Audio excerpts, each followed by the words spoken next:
बिस्मिल्लाहिर्रहमानिर्रहीम अस्सलाम वालेकुम। आदम फार्म में खुश आमदीद।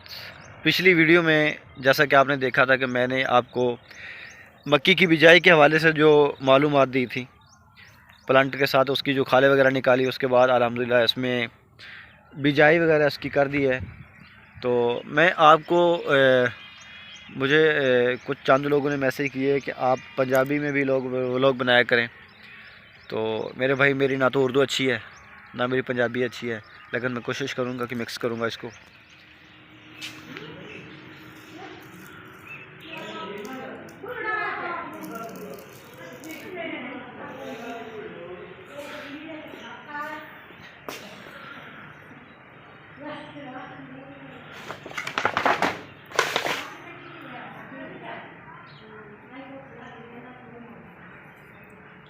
तो अल्हम्दुलिल्लाह आप ये देख रहे हैं कि ये तकरीबन 3.5 एकड़ है जो हमने कल बिजाई की है मक्की की। इसके अलावा तकरीबन 15 से 16 एकड़ जो हम मक्की की बिजाई इस दफ़ा काश्त कर रहे हैं। तो इसमें ये देख रहे हैं कि आप ये छोटे छोटे आपको जो खड्डे नज़र आ रहे हैं, इसमें मक्की का दाना लगा हुआ है अल्हम्दुलिल्लाह। कल इसका बीज लगा दिया। इसमें बीज लगाने के बाद मक्की की बिजाई कैसे करनी है, आपने सबसे पहले तो आपने इसको हल वगैरह चलाने हैं या रोटावेटर चला रहे हैं, या कोशिश करें कि आजकल जो नई एक डिस्कें वगैरह आई हैं उसको चलाएं। उसके साथ जो ज़मीन की जो तय नीचे वाली है वो ऊपर आ जाती है, ऊपर वाली नीचे चली जाती है। तो इस तरह इसकी जो पौधे की नशोनुमा होती है वो बहुत ज़बरदस्त तरीके से होती है। तो सबसे पहले मेरी किसान भाइयों ਨੂੰ मालूमात ਇਹ चीज़ शामिल है कि तुसी पहले हल चलाओ। हल चलाने तो बाद ਉਹਦੇ 'ਚ ਤੁਸੀਂ रोटावेटर चला लो। ਜਦੋਂ ਤੁਸੀਂ रोटावेटर चलाओगे तो ਤੁਹਾਡੀ ज़मीन बिल्कुल नरम मुलायम हो जाएगी। जो नरम मुलायम हो जाएगी उस तो बाद भुरभुरी जो हो जाएगी तो फिर ਤੁਹਾਡੀ ज़मीन की नशोनुमा बहुत ज़बरदस्त तरीके होएगी। तो फिर तुसी कोशिश करनी है कि फी एकड़ एक बोरी खाद DAP जी ना तुसी ਉਹਦੇ 'ਚ डाल लवो। जो तुसी एक बोरी खाद DAP तुसी ਉਹਦੇ 'ਚ पा लोगे ना तो फिर उस तो बाद ज़मीन की ताकत उस तो दुगनी हो जाएगी। खासकर उन्होंने जगह ते खाद की बिल्कुल कोई ज़रूरत नहीं है जिस जगह ते पहले आलू की बिजाई होवे।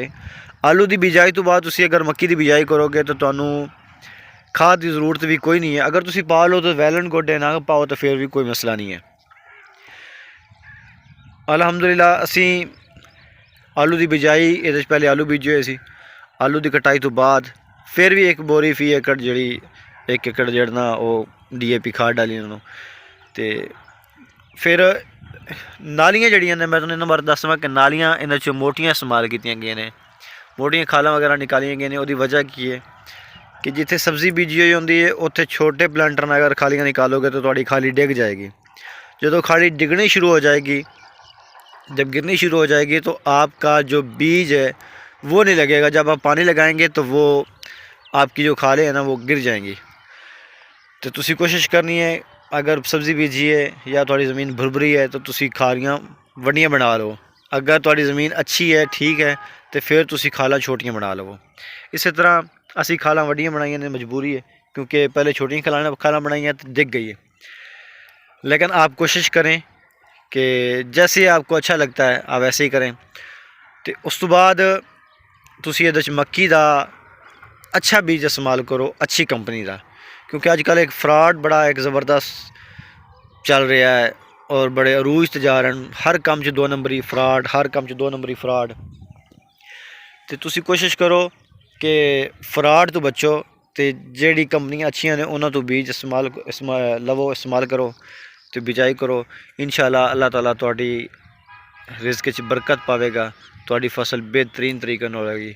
मेरी दुआ है इंशाअल्लाह तुहाडी फसल अल्लाह ताला रंग लावे तो तुहानू रिज़्क हलाल देवे। तो फिर एंड ते मेरे तुहानू एक रिक्वेस्ट भी करांगा कि हर फसल का उशर लाजमी निकालिया करो, लाजमी हर हाल दे विच।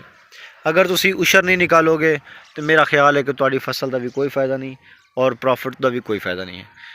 इंशाअल्लाह मिलते अगली वीडियो। अस्सलाम वालेकुम।